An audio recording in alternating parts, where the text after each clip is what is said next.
Hey everyone, this is the Twins with Owasso Live, and this is the NOO, not the Morning Loop. So, the NOO is get to know our local business owners of Owasso. So, know your local business owners, and today we are here with Troy and his wife, and they are local business owners here that we are about to get to know very well. So, first things first, tell us about yourself, Troy. Who are you? Where are you from? My name's Troy Bumgardner. My wife DeEtta. We live over in Skytook. We started this business code was here that we're going to talk about here in a minute, just back in March. So, but we've been in the Tulsa area about 23 years. All our kids were born at St. John. We Okay. lived up in Ramona for a while, and been in Skytook about 7 years. So, Okay. but we've shopped in Owasso for almost 20 years. I mean, a long time we've been coming to Owasso to shop. Just Absolutely. watching it grow, grow, grow. Yeah, it's the kind of your hub. So, where did you live before you came to Owasso or the Owasso area, Oklahoma area? Where'd you live before that? She's a Nebraska native. Okay. And we lived in Lincoln. Okay, so you guys are Nebraska. Lincoln. Okay. Yeah, I wish I could say we were going to all the football games and going to watch Nebraska beat OU and all that fun stuff. That was doing. We're gonna living.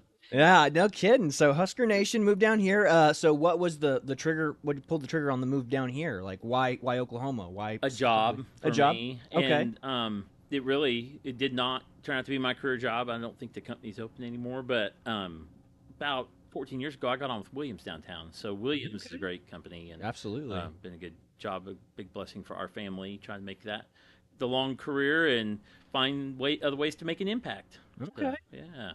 What about you? Was it the same? Did you just follow him around, or did you? Well, I didn't hear he he handcuffed you. but Yeah, that's a heck of a rivalry. I will say Nebraska hadn't been relevant for a long time, and all of a sudden they just kind of jumped back into relevancy with that. The new quarterback. That guy's son he's phenomenal. Like I know whenever people who go to Alabama, like Alabama's been the powerhouse. Like my friend from Alabama's like, watch, do not sleep on Nebraska this year. That kid is phenomenal. Dylan Raiola. Yeah. And I remember when his dad played, and Mhm. yeah, they have been relevant for a while. Matt Rule's a good coach. Thankfully, they finally got some rhythm Mhm. and relevancy to attract better people to build on, because you've got to have a base to build on, and they struggled to get a base for a Yeah. long time. Well, I mean, you get a prolific quarterback come through there, they'll hang out and they stick around and don't just leave in that dang transfer portal thing we got going on all the time now. I don't like it, Yeah, but it is what it is. it sure is. So from Nebraska to Oklahoma, you guys are here now. So you worked at Williams for a little bit. Then what do you do now? Like what's the? So I did not quit my Williams job, Okay. thankfully, because starting a business is like the hardest thing ever. That's Yeah. how we figure out how to talk to people like you to Mhm. make ourselves aware. Absolutely. So where did you guys put roots down at? Where you currently living at? What is it the? So you've been moving all over the place. Or you No, got, we live in Skytook now. Okay. We were in Tulsa for a few years, and once we started having kids, we kind of wanted to get out of Tulsa a little bit. And Walmart had just built that distribution center, and it Mhm. gave her a job opportunity up there. So that's Okay. what took us north for a little while. And then when we moved to Skytook, really our focus was a bigger school with bigger opportunities. Mhm. And our oldest really thrived there. She actually got real involved in the band. Okay. And is about to have her 5th summer with a drum and bugle corps. Okay. So she's finishing her 3rd year at Southwestern, been in the marching band there, and then goes off in the summer and tours with the drum corps. So it's a pretty cool deal. Yeah, no, we had a friend in college who was a part of the drum corps, and he, yeah, I mean that. Talk about serious business. Like, I mean, that guy. Yes. I mean, I was like, you would think he is like in the military or something. The way he marches around, I was like, my Yeah. goodness, Yeah, like that is she's phenomenal, and she's a tuba player. So okay. she's definitely hanging out with the boys, showing them how it's done. It's pretty fun. Very cool. So Yeah. you guys live out in Skytook, and you kind of Owasso, I guess, is your central hub area. So this is why you guys decided to kind of open up shop here in Owasso. So Yes, sir. I guess we'll jump into that. So what is your business? What do you do, and kind of where's it located at? Code Wiz is located on 86th Street, right next door to El Tequila, across from the theater. Same shopping center as Misty Brew. Trying to put some more knowledgeable points on the map, because we do run into people. We've had a sign hanging for a year, but we do run into people every once in a while that say, we thought the gym was still here. So Oh, wow, it's really kind of funny. But Yeah, we're right there, just literally across from Roosters. I guess would be a better way to Yeah, say it and too. that's actually the best way to go about telling people. Because I got to be honest with you, even as someone who's lived here my entire life, like I don't tell people things where they're at by street names. I'm like, where's it Yeah. at? Where's it located? Like, it's Hmm. next to the Taco Bell. It's next to the I feel like El Tequila is probably one of the better Yeah, it known is. Yeah, because we've eaten there for 12, 15 years. I don't know, absolutely. I mean, however long. El Tequila is one of the better ones we had Yeah. here in town. Like, I mean, Yeah. I was shocked whenever what was the one across the street that Roosters is now? What was that? Compadres. It was Compadres. Yeah, Compadres. You I'm thought it was pretty Senior sure. Ortiz, right? No, that Senior Ortiz is in Tulsa. Yeah, Senior Team. It was Compadres. Okay. Never ate there before it was Roosters. Yeah. Okay. But yeah, no. So yeah, but El Tequila's, yeah, they've stood the test of time here in Owasso. So that's awesome. So Code Wiz, what do you do at Code Wiz? Like, what do you guys? What's your niche? What services do you offer? Why don't you tell them this part? All, all I can really say is we do coding and robotics for kids. When it comes to the technical talk, that is Troy's department. Okay, so it's coding for kids. Yeah. So that's a good little spiel. I mean, in the environment we live in, I mean, I remember when, gosh, I'm sure you guys got caught up in the whole learn to code thing. Like, I mean, that was such a big controversy. It was a controversy back in the 90s, whenever they were telling coal miners and they go, this is not a job for you anymore. It's learn to code. And then it became a slight against journalists. It's like, learn to code, journalist, you're done. Well, so obviously technology, coding, IT. There's a roller coaster there. So in the '80s, I was in middle school and high school, and I was on the computer team. I was a nerd, and hanging out doing simple stuff. They had computers back then? They had computers, but they were big and Green screen thing. yeah. I thought those were typewriters. Well, we did that too, right? It is kind of funny because I will say this about typing. Chromebooks in schools, that's not a lot of computer knowledge, but it is typing. Yes. And I do think you have to know how to use a keyboard, like not a touch screen. That's important. Yeah. So it's cursive, but we won't get off on that right now. But in the 90s, I went to college for business with an emphasis in information systems, right? Okay. I didn't do computer science. Computer science was getting pretty heavy then. But I didn't get my first IT job until Williams, so I just really have been in IT 14 years. I did some extra schooling between college and Williams, but there was the tech bubble, and I was trying to get into that right at the end of the big .com burst when it kind of fell in 2000, 2001. A lot of things fell, right? You had a lot of like E-Trade, big trading companies that had built up. You had Enron. Yeah. You had telecom stuff that impacted the Tulsa area. Williams survived that. They had interest in both of those, right? So it's cool to see how technology has come around, and now AI, right, is such a focus. Yeah. But people are saying you don't have to know how to code with AI. Yeah, you do. You Yeah. know how to. You have to know that what to ask it, and that what it gave you back is real and true, and how to plug it in and actually pull the lever to make it work. You can't just tell AI to build some 10,000 line code that launches a rocket somewhere. You can't do that. That's not what we're doing. AI is a tool at best. Exactly. I think a lot of people get that kind of twisted. Like, Yes. oh, AI exists and it will just do everything itself. It's like, no, somebody programmed this AI, and not only that, there are still people training the AI through the programming that they're doing. And I hope that a human is looking at it and making sure that it's not full of it and Yeah. going to go rogue, right? Yeah, I mean, you see the movies where it goes Yeah. rogue. I think some people think that can actually happen. I am sure that someone could program that someday. I don't think we're there yet. Absolutely. So this is where you guys come in with your Code Wiz. You're training this new generation of programmers to stop Skynet, right? Right. Skynet. Yeah, we don't want to hear "I'll be back." We don't want to see it for real. But so there's 10-year-olds. So our age range, 7 to 17, we say.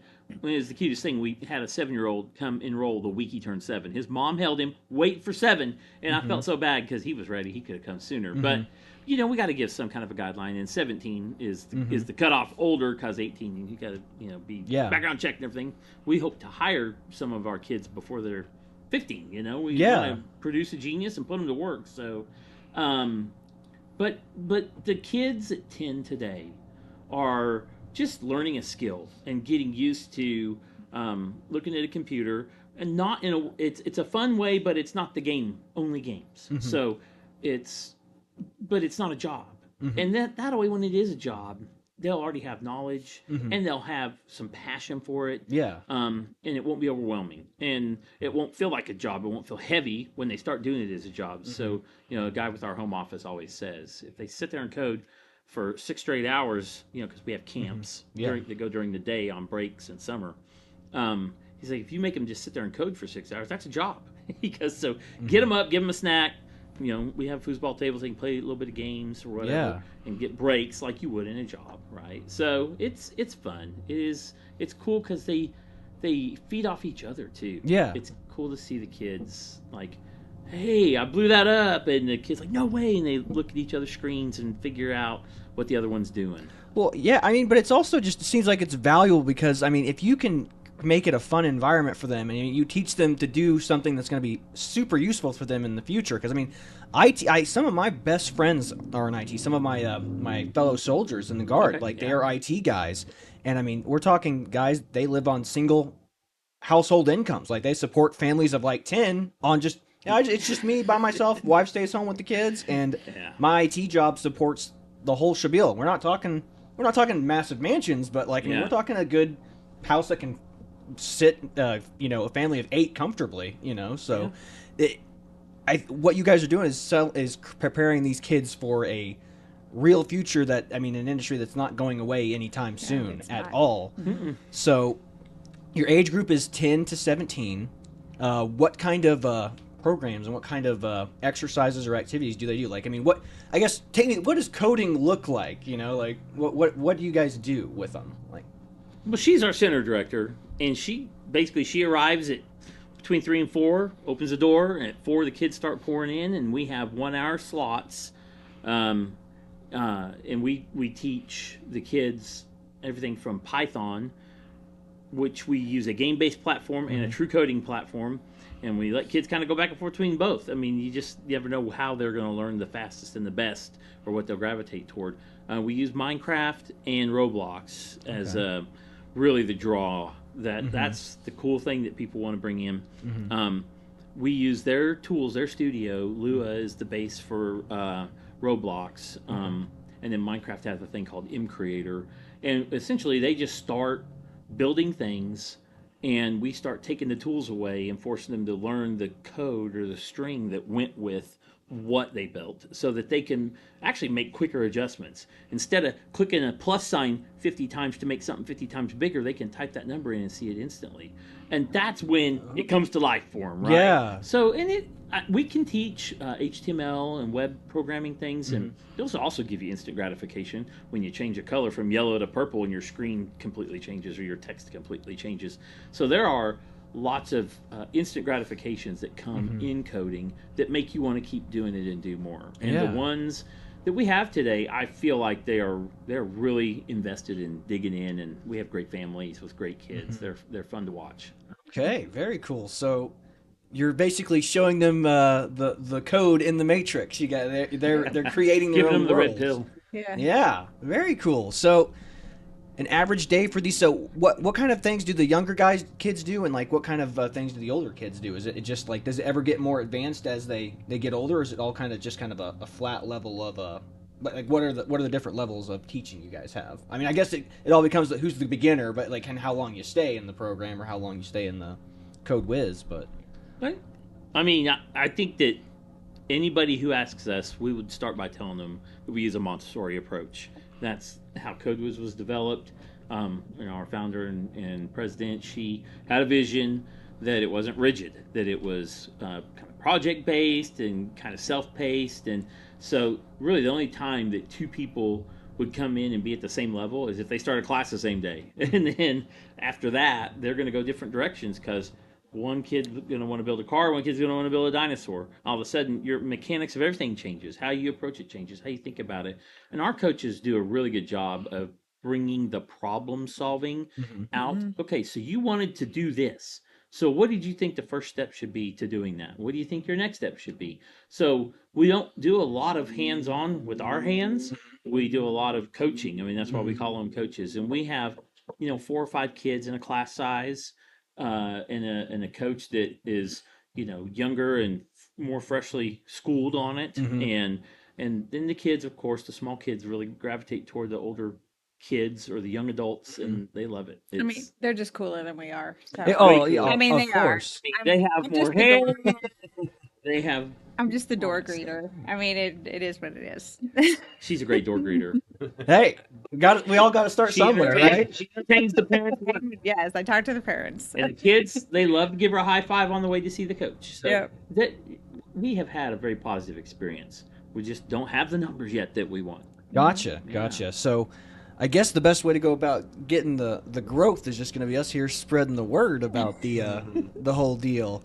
So I'm guess I'll say what code level, what skill, hands-on. So it's totally hands-on. You guys really don't force them or put their nose to a book and say read these. Right. You guys just let them experience the computer as they want, and then they just kind of go about and figure it out for themselves. Now there is a curriculum that Okay. that they follow, but they as they go down, I call it the checklist. But as they go down the checklist, and they build this or make something do this, but they have to test it. So that's where they're playing their little game comes into effect. So they build stuff and they make things happen. Like a big thing is swords that shoot fire and stuff like that, which is a big deal apparently in their little world. It's what they would do at home if they could, or maybe already have done at home, but they're seeing it from a completely different angle. Yeah. Because they're doing it in the coding console, not with a controller. Yeah, And the limitations of whatever Xbox. They can bring to life those cool things they wish you could do in your imagination. Yes. or from my perspective, if they're taking the skills and taking it into the video game world, you guys are creating the next generation of hackers and cheaters that are going to come in and basically have the kill switch to the game. That's what I should have brought to you. I got a thing that I call Safe Coders Collaboration, and that's like a side project. CodeWiz has to be successful for me to get more traction on that. But we do want to make sure that our kids are learning responsible coding, that our families get exposed to things about internet safety. So we have flyers and pamphlets and stuff at the front of the store. We know that the parents of today's kids, even if they're young themselves, just in their 30s, they're still scared of what technology can and will do in the future. And they don't want their kids being taken off in some side chat room and bad things to happen. So we want safety on the internet. We want we tell them to do good. You're learning to code to do good, not learning to code to do bad, to change your grades. No, that's not what you're learning to code for. Break into the principal's grade book. That's not it. I can dig that. Yeah, that is always a concern, especially with these kids. But I mean, like, again, you're teaching them this valuable skill that will be forever useful to them, especially in this upcoming environment. I mean, I wish I had taken some coding classes and whatnot. Heck, I'll go over there and just lie about my age and say I'm 12. So just kind of goof around. But yeah, so I think what you guys are doing is really awesome. I think that it's going to be obviously invaluable to these kids' futures and anybody's future who that wants to be a part of that. I mean, parents definitely need to take their kids and enroll them into CodeWiz. So I guess the way we'll wrap up here is, how can people best find you? How can their kids get involved? Do you guys have a website and a Facebook page or anything they can follow? How do they get a hold of you? And yes, it's all out there. It's all out there. So Troy did the brutal getting us on Google, because apparently that's not as easy as it sounds. Yeah. no, with Google, it always seems simple, but it never is. Yeah, Right. easy to use, but yeah. No, I mean, we have a website and we have Facebook. I mean, so Google. We have you all can just- the socials. You can really. just you can even just walk on in if you want to. I'd So say it. Yeah. Google we can Google, Facebook, Instagram, Twitter, or I guess X now. Yeah. Code Wiz, and they'll be able to find you here in Owasso. And again, you Mm-hmm. guys are on 86th Street, right next to Senior Teas or El Tequila, excuse me, El Tequila, and by the Misty Brew, basically across the street from the Yeah, movie theater. Misty Brew has a lot of traffic every day, so we just hope that they're seeing our sign and get curious about. We've been to so many different events. We went to the Redbud Main Street things. We went to Collinsville to Market on Main things. Sky Tooks Pioneer Days festivals. They have Thursdays on Main that they do over there in the summer. We try to get out and meet as many people as we can. We were in the Christmas parade at Smith Farm. That was a lot of fun. Oh, That was nice, neat. yeah.